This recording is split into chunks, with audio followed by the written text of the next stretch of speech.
Hey everybody, welcome to our special first ever kind of crossover event episode. Part 1 of this was a Los Harrow episode. Part 2 is a Phantom Zone episode, so sit tight. Alright, let's move on to the Marvel movie that probably had the most hands on it before it actually got released. The most studio notes and the most... Watch out for your sandwiches. Right, I was going to say, the most sandwich throwing.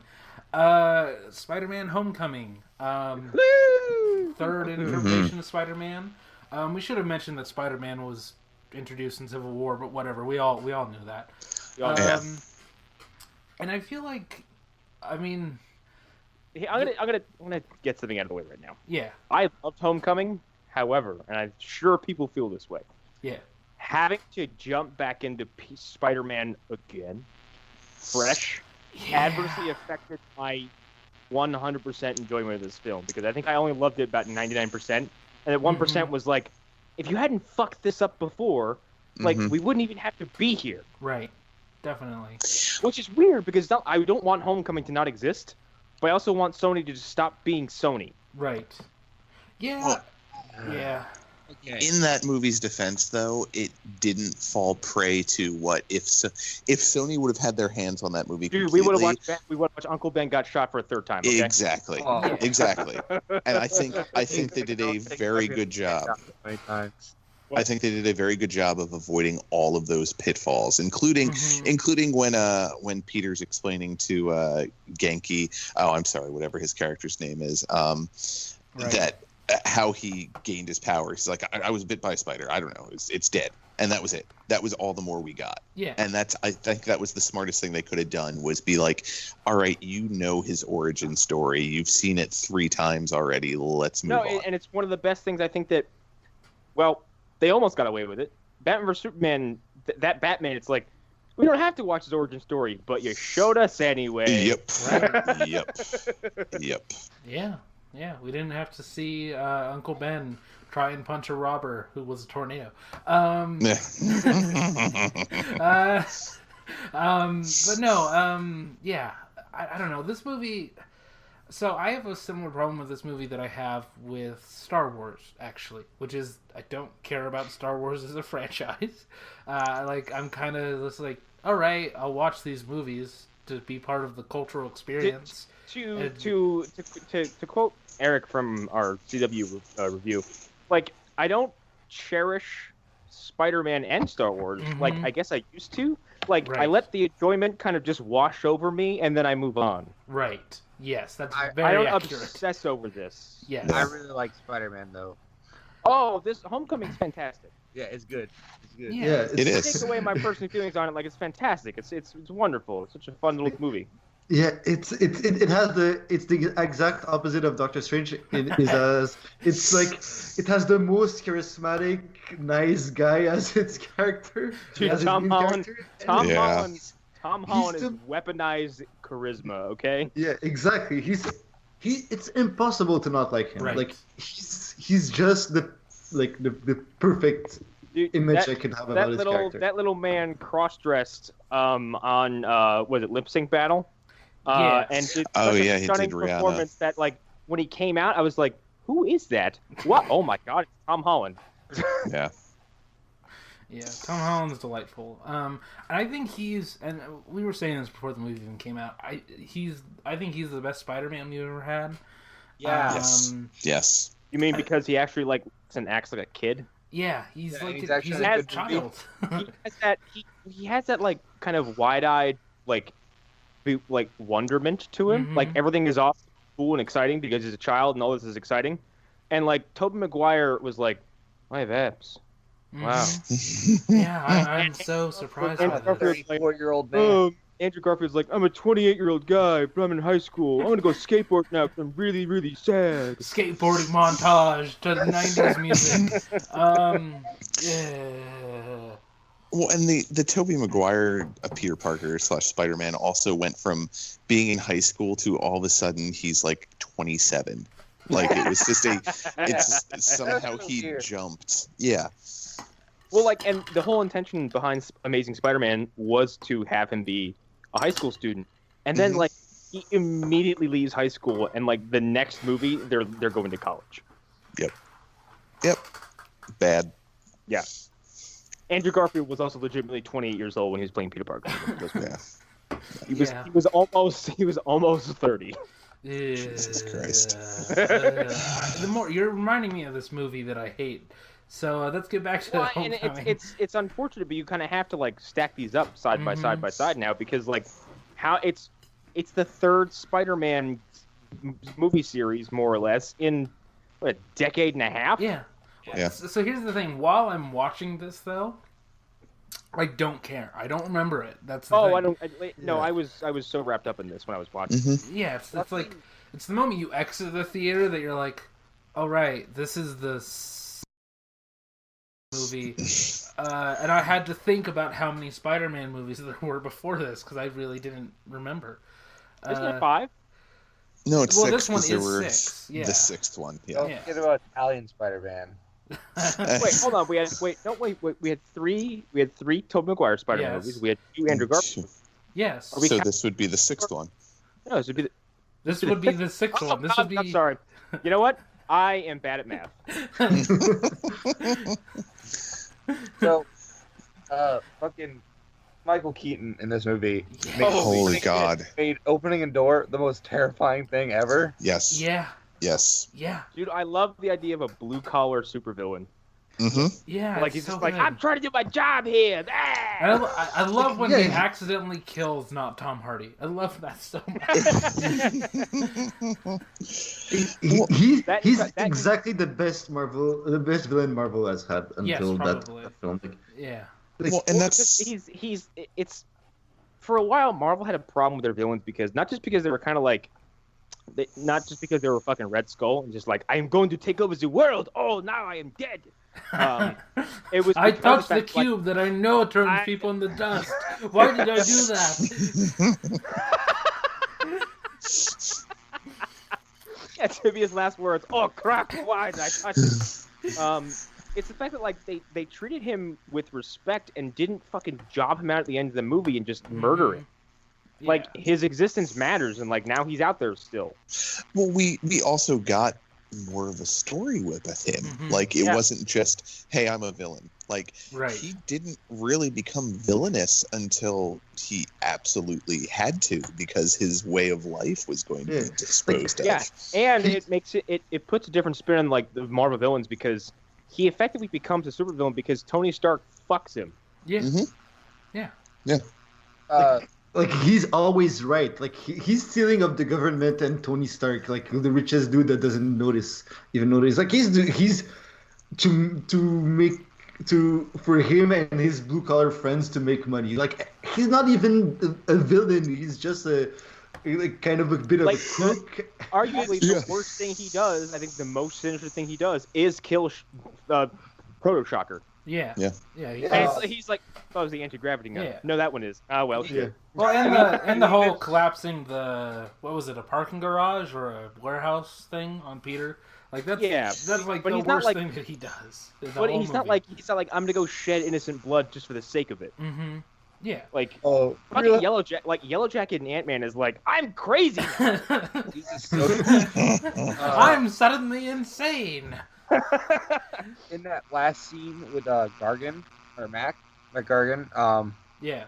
where he's just like, no, I'm not gonna give up Peter. That's fucked Yeah. up. Like, Yeah. I love that. I love that also. Like that he's kid likes my sensible. daughter. Like I'm not gonna sell out a 15-year-old. Sorry. Like again, like he only does the whole thing where he collapses the building on Peter because Peter didn't take his out. He gave him an out. He gave him like, Mhm. don't do this. It was very like Heat actually, kind of like if you get in my way, I'm gonna take you out.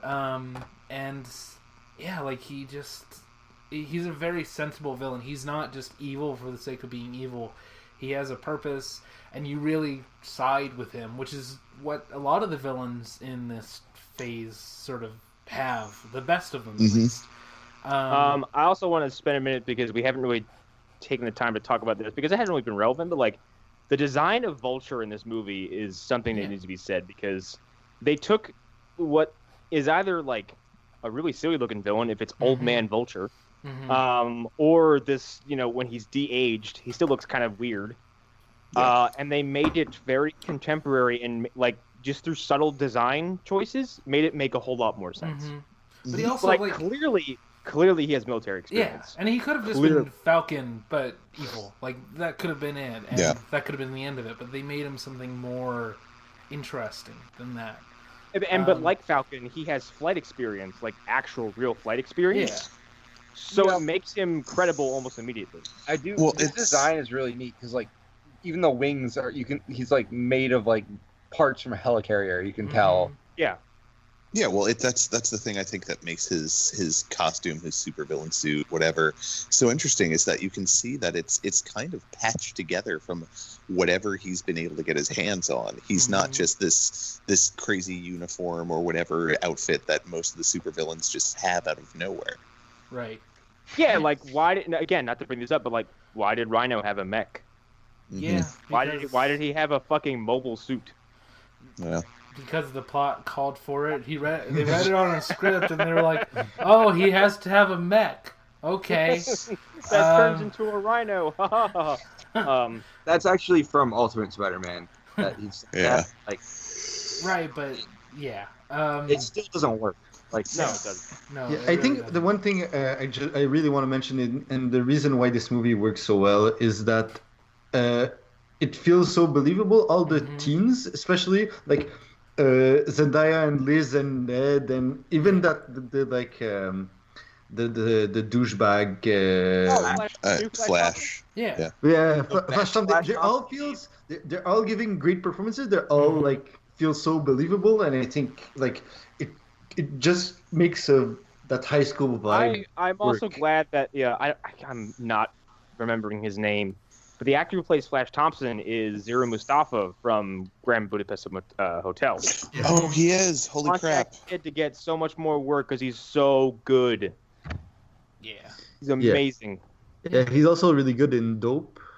Yeah, he's in Dope? I didn't know that. Tony River I'm just going to say Ravioli because whatever. His name is very hard. He's great and everything. And he's great as the bully in this movie. Like they took an interesting direction with Flash. Like he's not just Joe Manganiello. Well, here's the thing. Like I said, like when I first saw this and people were talking, like I just had conversations with people, like they're like, "Oh, he's not like the original Flash Thompson." I'm like, "Yeah, it's because the original Flash Thompson, like that kind of person doesn't exist anymore." No. We were talking about it when we did Movie Dumpster episode of Big Bully. Like, dude, movie bullies don't exist anymore. No. Real life is fucking terrifying. If they're not terrifying, they're getting picked up and fucking dropped by little fat kids. Yeah. Yep. Yeah. So to make Flash this kind of like this intellectual shithead who like isn't really a bully, he's just an unlikable twat. Right. Is way better. Yeah. Yeah. Also, I have a theory about Abe Brown, the foreign exchange student. He's a Wakandan spy. 100%. He's a war dog. He's a war dog. Whoa, spit take. Yes, he's. That's something I'm putting forth now, and I will not be surprised if it's confirmed in the movie. In the Infinity War, of course. Okay, so I think we've done about enough on Homecoming. Now we can do sort of how do we think this is going to affect the next movie or the future movies. Well, I think Peter becomes Tony, but a better version of Tony that Tony could ever ask for. I think so as well. And I think their relationship is going to be a big defining part of Infinity War. Yeah, because I think Tony's been like, hey, you're an Avenger now, and like the moment he sees Thanos like fucking backhand Peter into a corner, he's like, oh my god, what have I done? Yeah, that's definitely part of it. And like, yeah, I'm very interested to see how he plays with all these adults. And this is something that I think I brought up in our review. And I mentioned before the movie even come out, he's the only character in this universe that has grown up seeing the adventures of everybody else in this universe. He's grown up with Captain America playing on the news, seeing, reading things about Tony Stark and, watching news coverage of Thor, etc., so on and so forth. Reading, I'm sure there were novels and comic books about Captain America and his adventures in World War II and so on and so forth. he is a fanboy of these real people who he's going to meet, some of them, and he's going to have an instant he's going to have assumptions about who these people are, and we're going to get to see some of those assumptions burst in interesting ways. I'm waiting for the first time that Cap and Spider-Man see each other during Infinity War, and they just nod to each other, and it's Brooklyn and where is Queens? Yeah. That, and I'm feeling like that's all they're gonna say to each other initially. Just a nod. I really want the comic moment where Peter's hurt and like Peter's like, I'm sorry, and Cap's like, are you kidding me? He's like, when you get older, you're gonna be one of the best of us. Yeah, that's true. Well, I mean, I'm not even saying that would be their only interaction, but I'm thinking just when they first see each other, like Cap is just going to be just nice and reserved and just be like, Brooklyn. See, my dream moment would be somehow like Tony brings Cap's shield and Spider-Man throws it to Cap as opposed to taking it. Oh yeah. Am I teasing somebody over there? I'm having feelings. Arlen's like pulling his collar back and forth, like just give it to me. Okay, all right. Hosting the show, steering the show. Okay, I think we can move into Ragnarok unless somebody else has a last thing to say on Homecoming. My only concern with saying like how this will affect the larger Marvel universe is looking at the contract between Sony and Marvel. Like, how much longer do they have to play with this character? Yeah. You mean before Sony's okay, give it back? Before someone throws a sandwich and says no more. Yeah, exactly. Oh my God! On the thought of T'Challa telling the Wakandan spy to go infiltrate high school. I hope that when Amy Pascal eventually like sends a fucking email to Kevin Feige like, hey, we're interested in taking the Spider-Man movie rights back. What do you say? And Kevin just like sends her a fucking sandwich, but with like it's like being sent with a pigeon, and she opens up the bread and it just says "fuck you." Yes. Written on like a piece of salami. The pigeon is named Ike. I have no idea what you guys are talking about. Oh, okay. We should enlighten you. It's real quick. I guess like during the negotiation process to get Marvel and Sony working together to make Spider-Man Homecoming, there's a story that came out that I guess during the talks, Amy Pascal, quote unquote, half jokingly, threw a sandwich at Kevin Feige and told him to get the fuck out. Which is like the most petty thing I've ever heard an adult working in a billion-dollar industry do. Yeah. It was a topic of conversation during an After Dark a while ago. And now it's a punchline for forever. Mm-hmm. All right, now I get it. Yes, and the Ike thing is a reference to Ike Perlmutter, who will someday die in trial by combat, as I've described many times. Who's he fighting? Kevin. Me. Kevin's gonna challenge him, and it's gonna be like Game of Thrones. And it's gonna turn out well. Kevin's like, you'll fight me and my army. It's just like all fucking Marvel fans. Yes. All right. On to. I mean, it's a real good run here that we're about to hit. One of the best Marvel movies ever made, possibly. This is slowly becoming one of my favorite Marvel movies. Yeah. So good. The best score in all of them, period, as far as I'm concerned. I think these last two ones are for me, they're the two best or top three. I think those two, and maybe Winter Soldier, maybe Avengers 1, but these are all in that tree. Winter Soldier, Ragnarok, Civil War, and now Black Panther, and like maybe another revolving fifth. They all continuously kind of revolve around which one I love the most, but like they're easily all in my top 5. Yeah. Yeah, I think it's just based on proximity to last time I saw it. Yeah, exactly. Fucking good. Like Ragnarok's become my go-to watch in the background movie. Like it's just when I need something. I'm gonna approach this right now. I don't understand the criticism of, it's too jokey. Where the fuck have you been for all these movies? Where have you been? The thing I don't get is the same people saying that Thor Ragnarok was too jokey are the same ones that will Batman is too dark. No, they'll be the same ones defending Last Jedi, saying like it's all the Star Wars movies have been that jokey, which I have no issues with Last Jedi, but it strikes me as a weird discord in that defense because I don't really think Thor Ragnarok was too jokey. I think it was the perfect level of humor for the movie that they were setting out to make. If you say it's too jokey, you were ignoring the fact that Thor goes through like kind of a fucked up mental journey because he's constantly having visions of his dead dad watching him die. Yeah, he watches his dad, and he's basically having God power input in the entire film. Like he's having trouble summoning his own power. Mm-hmm. Yeah, it's yeah. I think it's the perfect mix of the humoristic tone and the characters having actually caring about the characters and them having growth. Like by the time you're watching Chris Hemsworth knows Thor so well that he can just improvise being Thor, and it works way better than a script ever could have been. Yeah, definitely. And like this movie does more for Loki than any other movie has before because I agree. Loki's character is like, haha, I'm Loki, and Thor is like, dude, like this is getting old. Yeah, I love Thor's that not so even much, angry that Loki betrays him anymore. He's like, I saw this coming so hard that I can't even get mad at you anymore. Yeah. Thor is exactly all of us watching and I love at the end of it, he's like, dude, do something else. And Loki's like, okay, you're kind of right. And I think we're going to see that he will be doing something else, but that's for a little bit later.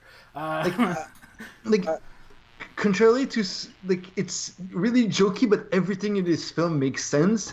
There's nothing that feels like illogical or a moment that doesn't... The only thing I think is kind of a stretch is the Hulk appearing on that planet, because it's very comic booky coincidence. Yeah, but it's a minor gripe that I don't give a shit.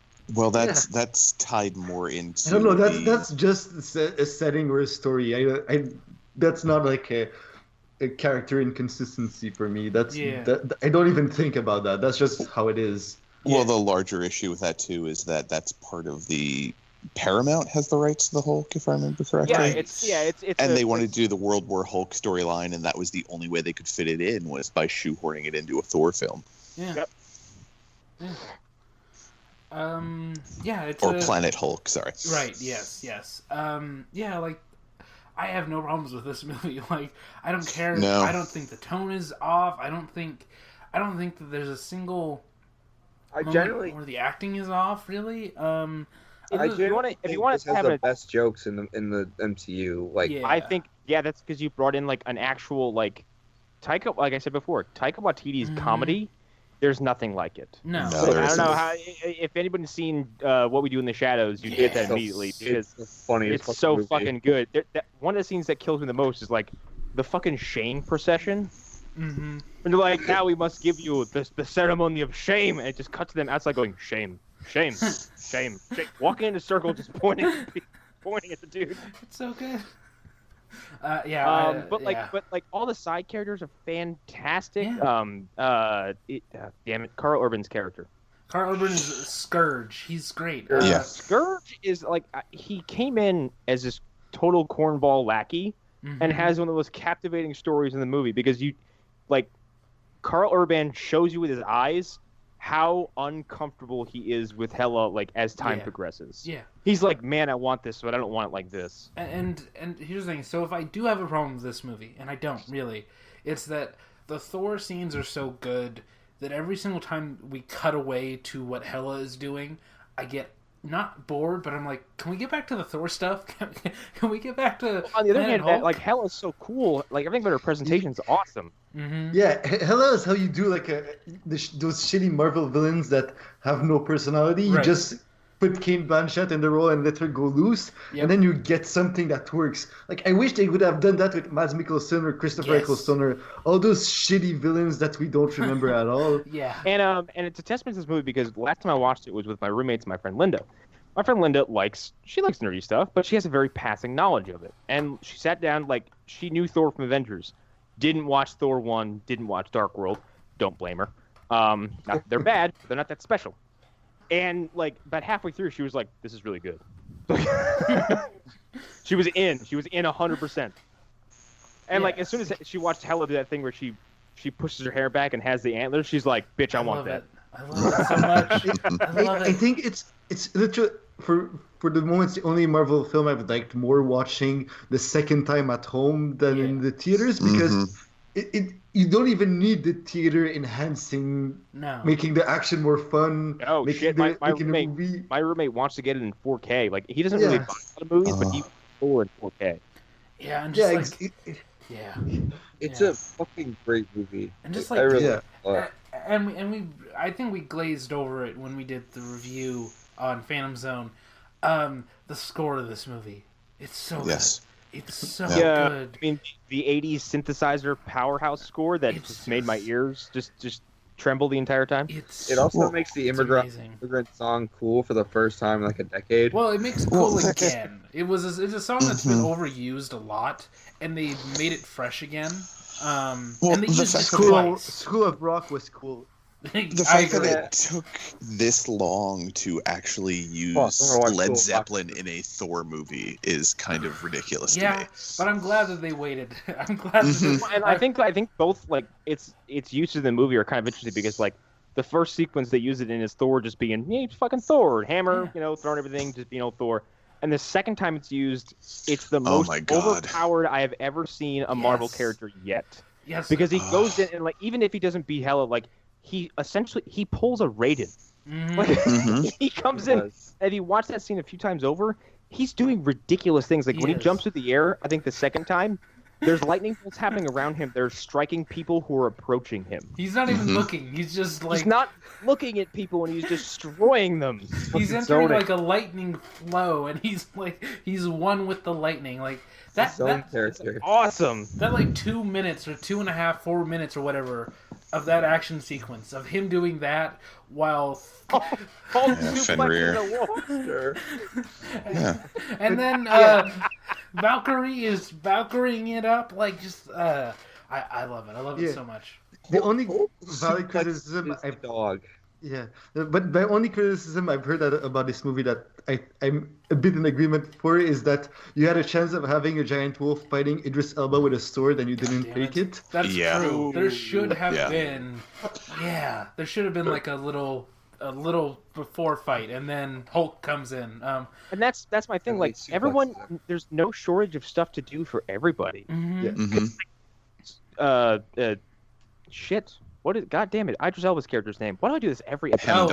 Heimdall. Yeah. Heimdall. Like, goes from being like, I'm gonna guard this door to like, nope, I'm leading a resistance. We're gonna get the fuck off this planet or city. Where the hell? He's not the one guy who just once like he kind of tackled a ship in the second movie, which is something that I have to remind myself that happened every single time I think about Heimdall. But he becomes like a super badass in this movie. Well, yeah, he's like Asgardian Mad Max is what he looks like essentially. Yes. You can see how Loki fights like hand to hand, which I thought was really cool because like this helmet. I'm like, why wouldn't you use that helmet in a fight? Look at.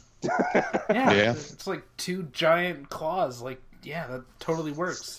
Shit, that thing like Korg is awesome. I mean, Hulk is awesome. The fucking the Grandmaster and his little cronies are awesome. The slaves, I don't like that word. The prisoners with names. Or the prisoners with jobs, I mean. So good. Like even the serious scenes with Anthony Hopkins with Odin, they're really good. Like when he tells him at the end, "You're not the god of hammer." I don't remember the exact quote. I love that line so much. He's like, because it's such dadly wisdom delivered with such dadly tone. I can't do. I lost my hammer. What? I mean, you're not the god of hammers, you dope. Like. Dumbass. I didn't make you the god of hammers, you dummy. I love how Odin is essentially Red Foreman. He is. He very much is. God damn it, that's so accurate. He'll kick people out when they disappoint him. He'll make crass remarks. Yes. Also, I didn't catch it the first time I saw it, but when Thor goes back to Asgard, and he's like, "Father," and Loki as Odin goes, oh shit. That play is so good. Also, and Matt Damon as Loki is. Because Matt Damon could have played Loki at some point. Like there was a. I heard someone say. I'd say on Laser Time that said like that play was like the Looking Glass if the MCU happened 10 years earlier. Yep. Except for the younger Hemsworth. Totally would have been Odin. Yeah. Oh god, Sam Neill could still play Odin. Like he And did. a lot of stuff. Yeah. But I even liked how Odin didn't stick around too long, but I think his departure is very sad actually. Yeah. It is. It's very effective. And his whole story in the movie is perfect. Yeah, this is a great movie. We talked about it in the review, but it's like we learn more about Asgard and their history, and that they weren't always like this shining city. That's I think is fascinating because it's Odin became a master of revisionist history, and he just lied to his people. He's like, oh yeah, we're this great peace-bringing community, and we're gonna fight for the innocent, and make sure we always do the right thing. But prior to that, he's like, no, we're gonna invade, we're gonna pillage, we're gonna destroy, like we're gonna do it the easy way. Oh yeah, exactly. Yeah, Hela's whole line about like you think all that gold came from Asgard. Yeah. Mm-hmm. Yeah. Okay, maybe let's move on because I watched this movie 2 days ago and I want to watch it again. Okay. The effects of this one are going to be fairly obvious because this. I mean, like, look at Thor. Look at him physically. Like, he became Odin. Right, and the post-credit scene also, like, we see what I presume is the beginning of Infinity War. I'm guessing. Although Thor is gonna have to watch Loki die. Yeah, that's my bold.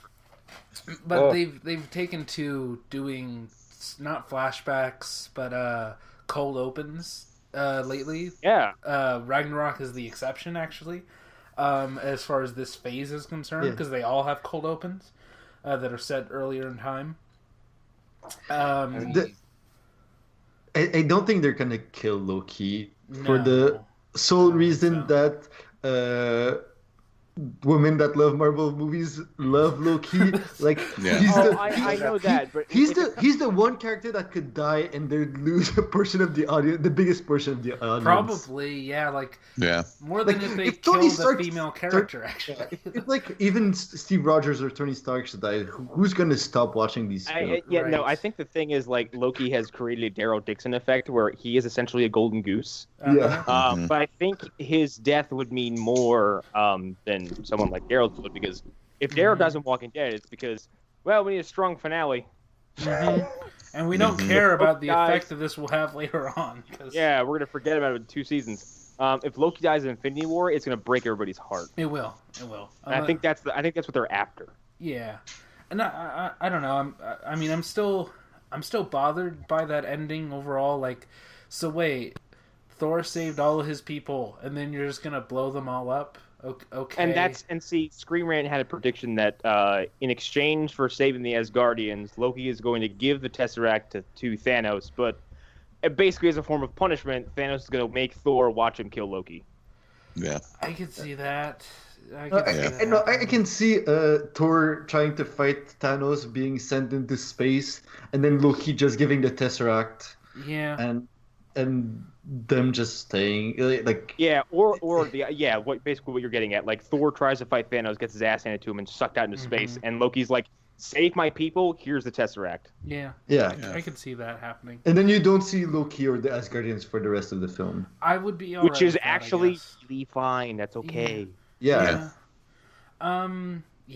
Because then Loki gets what he wants. He gets to go be a king, albeit through circumstances he probably didn't count on. Yeah.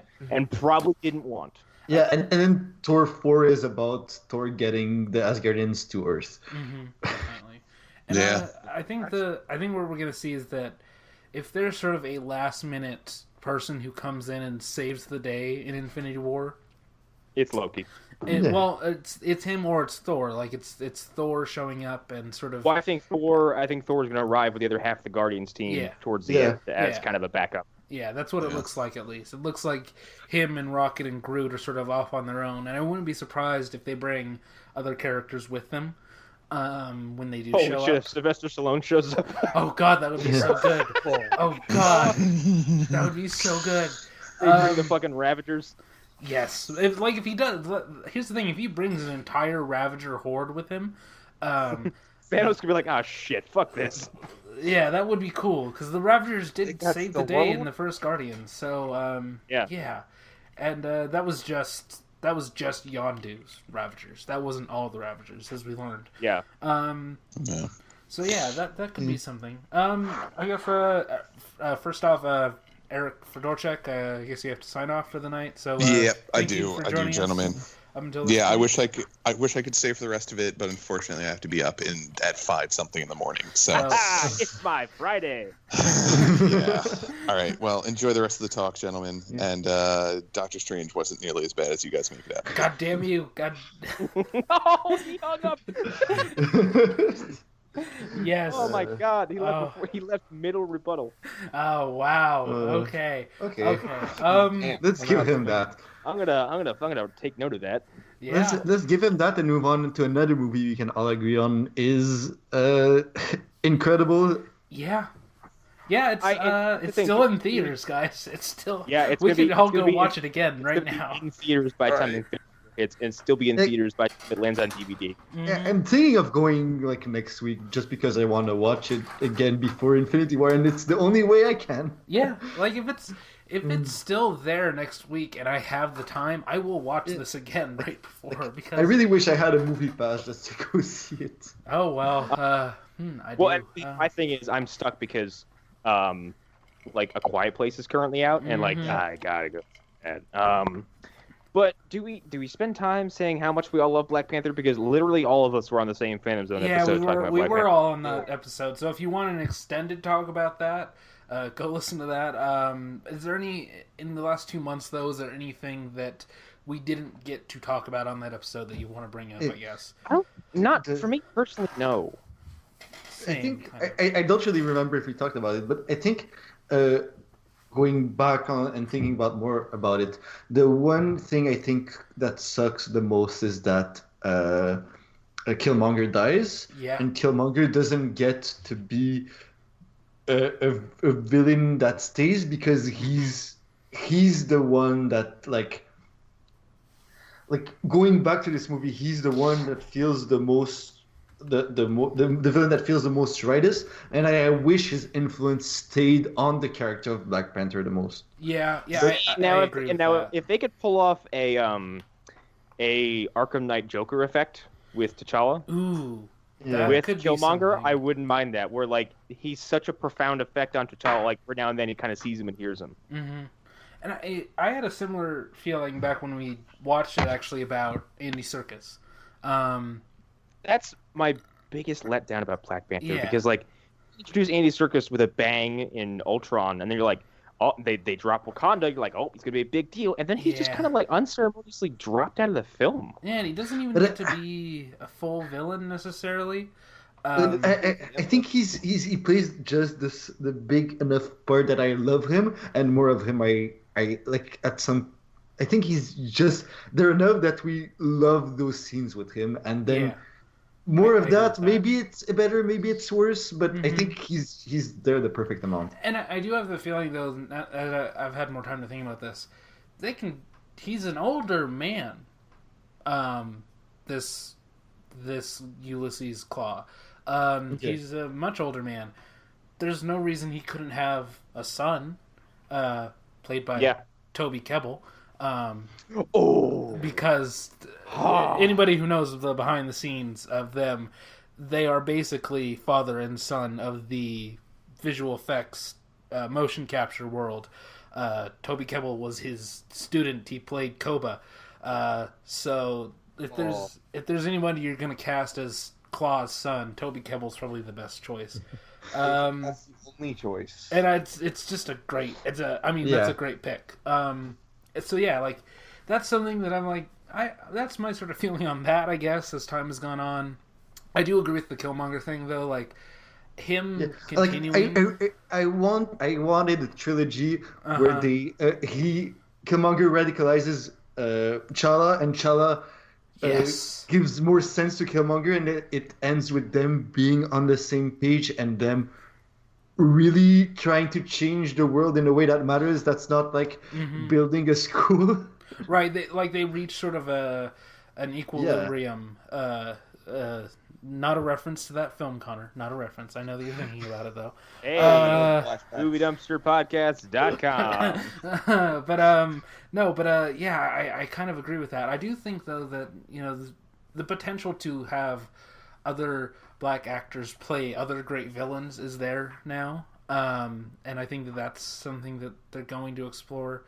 I'm forgetting the name, but there was somebody in my head that I was thinking of, he'd be a really great villain in another Black Panther movie. So there's just like the list is open now for people. The thing with Killmonger is that, like, while all those ideas are cool, I don't think his character has the oomph it has. Yeah. Without that last sentence he says right before death. I agree. Yeah. I agree. He is and I think that's the catch-22 where he basically says, like, no, fuck that. Bury me at sea with my ancestors. Yeah. Of all the villains who've died in the MCU, he has the best death for certain. Because the ending, like that ending, Killmonger's ending is perfect, but the ending of the film in California, in Oakland, for me, it's unfulfilling. Like it doesn't. It's more maybe about politics than the story itself, but it feels like, yes, the only thing that's missing for Black people is education, and then let's build a center in Oakland, and that's gonna make everything better. And that's not it, and that's why, like, thinking back on it, Killmonger feels way more important than his arc in the film. Yeah, I guess and this is a very, this is a very special place to be in where I can say this, but I see it as that's just the beginning of the steps that will be taken, and I wouldn't be surprised if the effects of a certain intergalactic conflict that will be coming, I wouldn't be surprised if that accelerates things in future Black Panther movies. I wouldn't be surprised at all if he just goes full on, like, you know what, I'm gonna take over a country now, and I'm gonna make sure that their lives are better. I'm gonna assimilate Africa, maybe not assimilate, but expand, maybe be more public even than I am already promising to be with how I'm going to help the rest of society. Because I was thinking just the other day, if Black Panther just decided to just give his technology out to the world, purely peaceful meaning, of course, and slowly sort of took it over, I don't think anybody would object to that. I think most people would be very much on the side of, this guy knows what he's doing, kind of. Especially if he gave every country a Black Panther. If every country had their own sort of defender, powered by the heart-shaped herb, I don't think anybody would be against him. But that's just my theory. Yeah, I really hope Ryan Coogler is back, and Black Panther. I almost hope Black Panther 2 is, we tried it and it didn't work, and what do we do now? Mm-hmm. That's both interesting for the character and for Coogler's work in general. So that's what I'm hoping. That would be something. I guess we can move straight to Impact, and again, the impact on this one is pretty obvious. Considering that fucking Wakanda is the stage for the Infinity War. Right, it's like, it's so good, and M'Baku's there, and I'm like, M'Baku. That's all I need. That's all I needed to know was it's just, woo. I can't wait. I'm here for the Infinity. That meme, if that meme comes true on screen, oh god. M'Baku looks like he has the fucking balls big enough to look at Thanos and be like, no. Yeah, he would. He totally would. Okay, so I guess we can go into, unless somebody does have something that we don't think is obvious that will affect Infinity War or future movies, we can go into the themes of the wider Phase 3. So, anyone? Parents. All right. Dads. Yes, parents. That's the big one.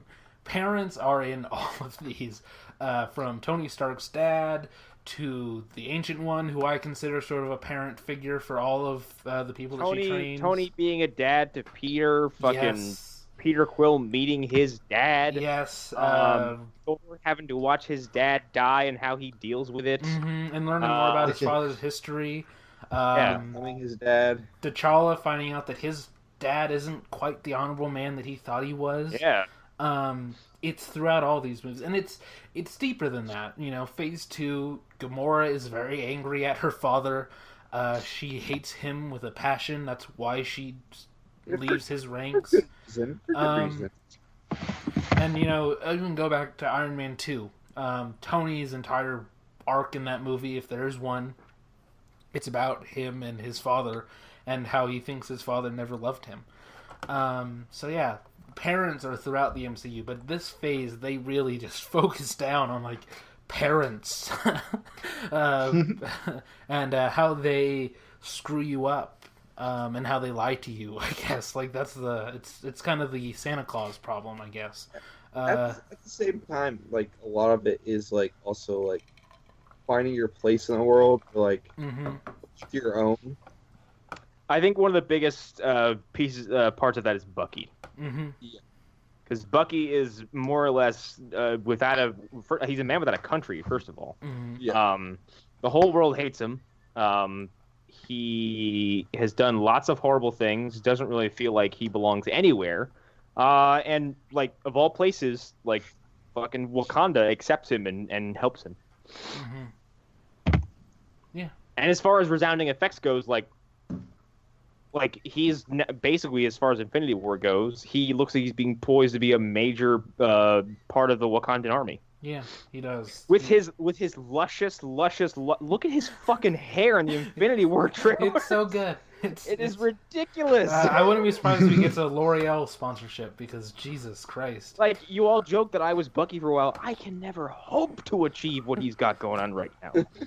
I agree. No one can. We all. No. Like, and he's looking, the fucking Captain America's like, good to see you, Buck. Buck's like, whooshes his hair out of the way. Good to see you too, Steve. L'Oreal. Yeah, I can't wait for that moment as well. Yeah, like that's. And there were other things that are connected to these movies, but does anybody else have something else that maybe we haven't gotten to yet?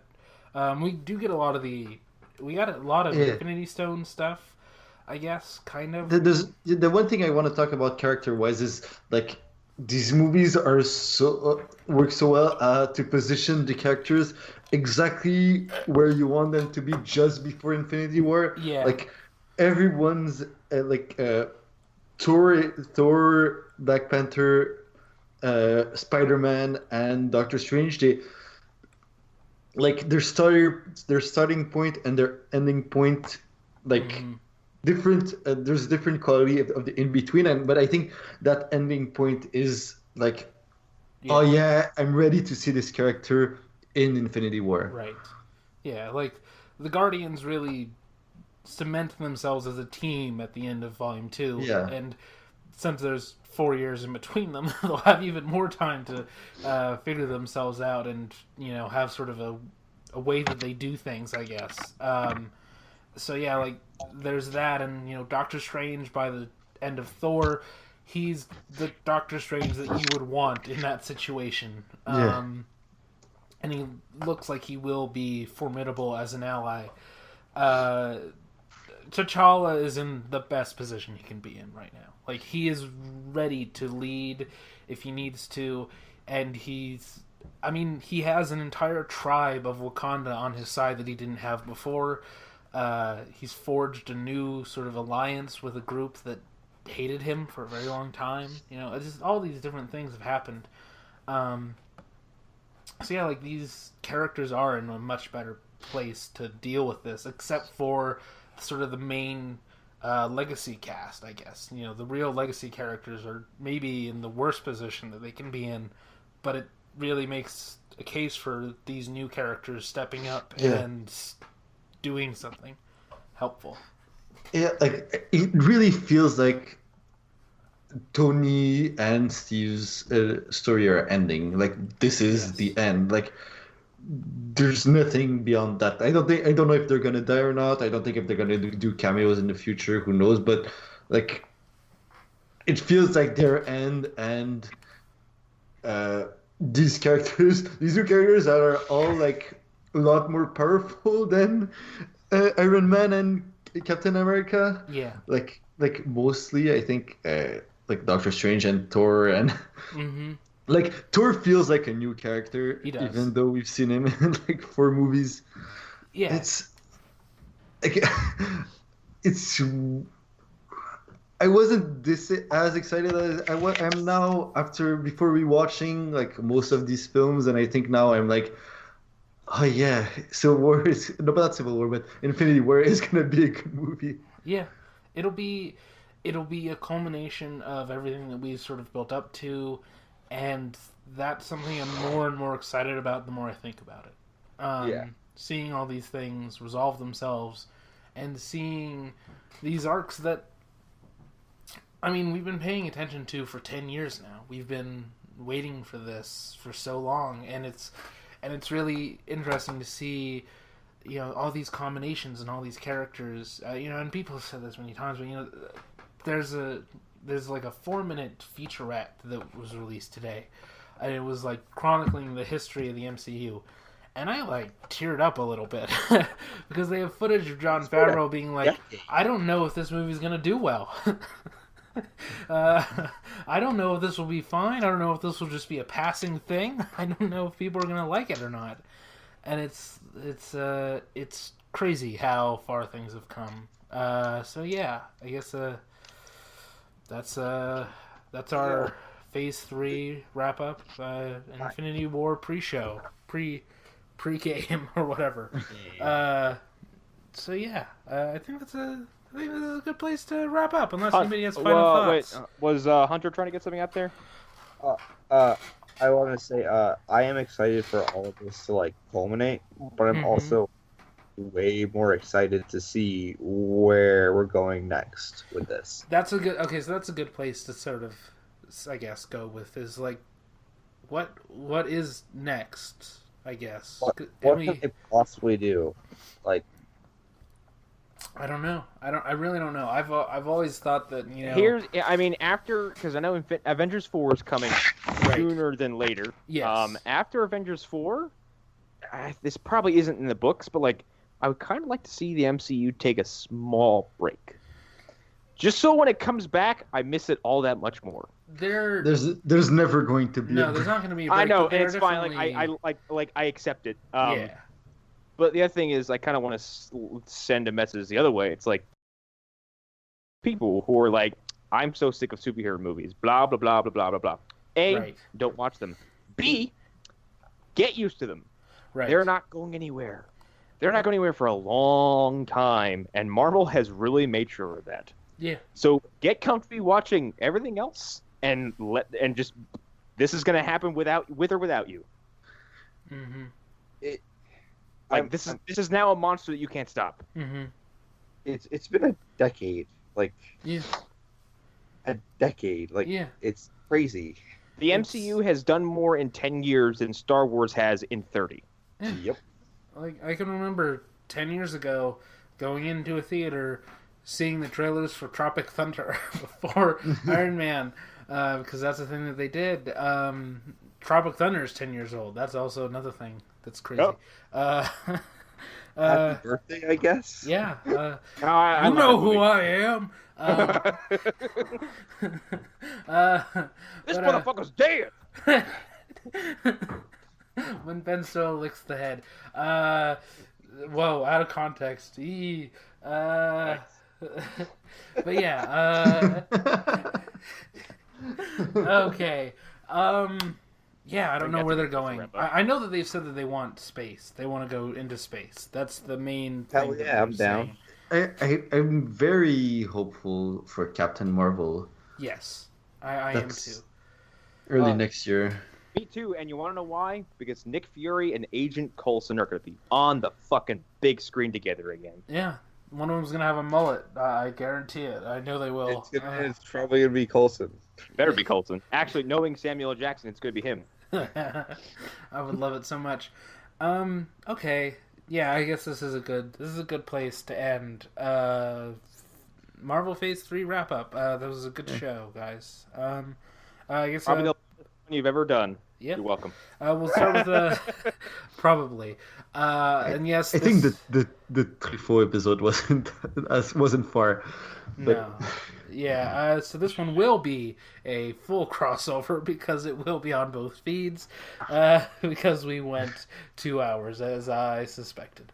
Fuck it, I'll tell Joe to put it on the fucking Movie Dumpster Facebook too. Why the hell not? Why not? Definitely. Why not? And you know what? When we watch Shadow Zone, I'll put it there too. Can we edit in? We Joe did talk about this episode? an awful movie as Doctor Strange. Oh. Whoa! No. Damn. Yeah, you know what? My co-host would disagree with you too. Eric, you just dropped that mic. That was a good job, buddy. God. I caught it threw it back at him. You filthy man. So we'll do. So since this is the end of the what will be the Phantom Zone half, let's do Phantom Zone style plugs for this. Yeah.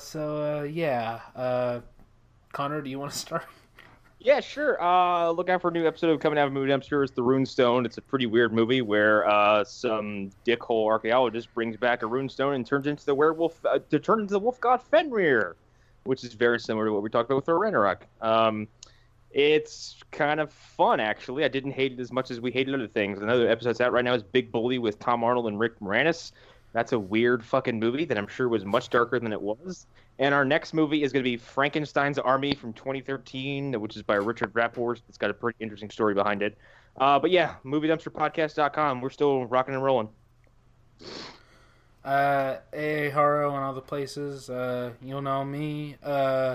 Los Harrow. You're listening to this episode, huh? What? I don't know. Los Harrow. You know what you're listening to it, but I believe next week will be the action movie episode, probably, or the Patty Jenkins episode, or not Patty Jenkins, Catherine Bigelow episode. Catherine Bigelow. Yeah, an action movie episode. Just open it up and go Fury Road, and then end the episode. No, we do end with Fury Road, so yeah, but yeah, that will be coming out as a Phantom Zone. I believe. I will probably have uploaded Iron Man by the time that you're listening to this, so go listen to that. I forgot we did that. Yes, lots of Marvel stuff. You get to hear some pretty old Stan Lee bits from when Stan Lee news was a little bit different. So yeah, that's the thing. My daughter's an abusive piece of shit. Sorry. Well, that's if we were to update the bit. So yeah.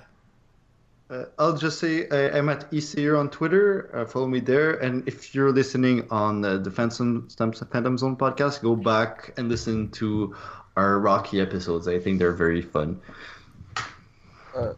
Okay. I guess I'm on the spot here. Shit. Don't follow me. Don't follow me on social media. But this coming Sunday, I will be recording an episode of the Secret Session podcast that's hosted by my friends Ari and Daniel. And go check that out. I gotta get on that to keep fulfilling this gimmick that I'm a podcast for, and I will just show up on anything that people ask me to be on. Connor, we're absorbed that show too. It will all become part of the zone. Oh yes, God, my resume is getting good. Yeah. Now in Phantom Zone tradition. Bye. Fuck X-Men Apocalypse and whatever movies you guys tend to dislike on the Harrow podcast. I don't know what those are. We really don't have a running like bit. Movies. Yeah, we really like to talk about things that we like. It's a pretty positive show. Bye. And, fuck Amazing Spider-Man 2. There we go. Damn.